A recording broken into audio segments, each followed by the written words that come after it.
به نام خدا. داستانک کوتاه گیلکی به نام مهمانی.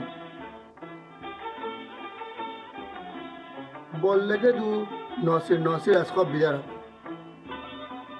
بدیم ننمی سر جیسا و سبز کمر چادر دوازه دانه. ننه که سبز کمر چادر دوز یعنی خبشی یه جایی مهمانی. می چشمان هنوز سیاسفیدی داشت. اما سبز کمر چادر بدیم. بودم خاک میستر کلا خبشی. ننی یک تل لگد ما بزه. بودم مسخره نبود. ویریس خل نار بخور خبشیم درگاه. می خاخور خونه امروز نار دعوتیم. بودم دعوت مگه عروسی ایسه؟ ننه بودم نه می داماد سید امروز عید قدیره. بودم آخه متا درگاه پیاده با هم. ننه بودم اونو دانم. چی آغوزون رو بگو یک دست بینیده. قلنار که بخوردیم اسب پالان دبستم و بردم پله برجم.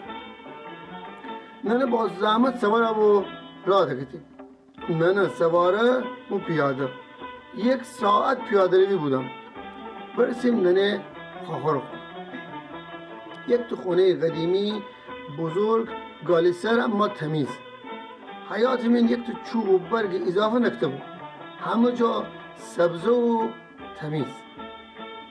فقط کرکاگی و غاز و اردگ خرابکاری کالسه بود که همه خانه روستایی من عادی.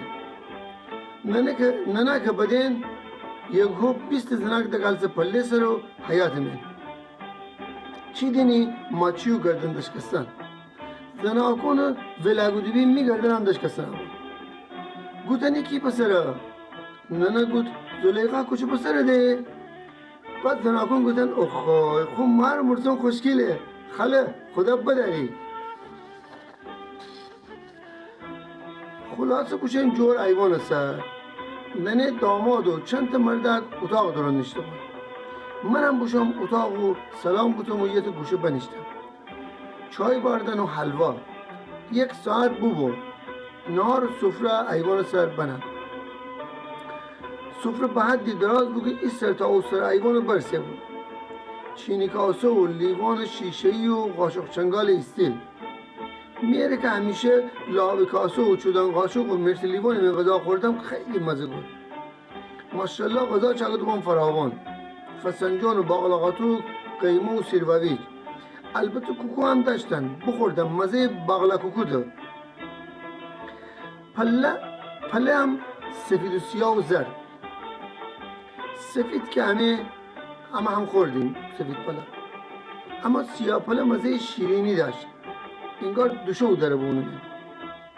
زرد پله هم با زعفران چاوده بود. موقع عروسی می هم بخورده بوم ما یاد دارم.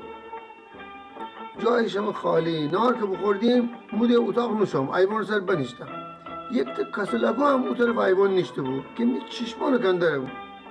مومی سر جیر بردم. یه وقت ننه فامیلون نگون این پسره بلاورسی ایسی ها. آنقدر زناکان حرف بزن می مغز داد بیدم. منم بوشم اتاق و بلش بیتم مردکان برجه بخوتم. نو دارم چند ساعت بخوتم. یه وقت بدیم ما دخ بینم. بیدار بام بدیم ننه آماده ایسه و اما بعد از خداحافظی حرکت بودیم سمت خونه برسیم هوا تاریک بود. ایوان سه برسیم بکتم درازه. بودم وای مارمو بمرد. پایان.